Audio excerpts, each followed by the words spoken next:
Welcome to Guide Guru. We hope this video helps. You start with power and permissions.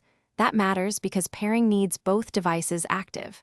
Turn on Bluetooth and location services on your iPhone, then put the Hoco GPS into pairing mode by holding its power button until the LED blinks.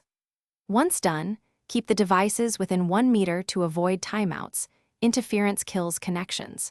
Make sure airplane mode is off and any other Bluetooth accessories are disconnected. Now move to the iPhone's Bluetooth screen so you can spot the Hoco device in the available devices list. You'll see Hoco appear in the Bluetooth list.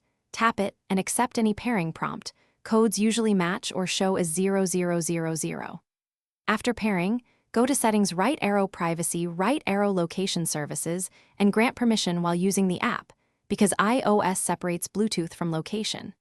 If Hoco uses a companion app, open it next and follow on-screen device setup steps. Firmware updates or a device name selection often appear. Once the app confirms GPS feed, test location accuracy by moving the unit briefly and watching the position change on screen. You're almost done. Verify success by opening a map and checking that your position updates in real time. If you don't get a fix, restart the iPhone and the Hoco, then repair. This clears transient Bluetooth cache. Once reconnected, toggle location services off and on to force a fresh permission handshake.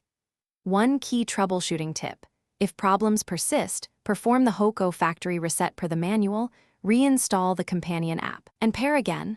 Most stubborn issues are cleared by a clean start and firmware being up to date. Thanks for watching.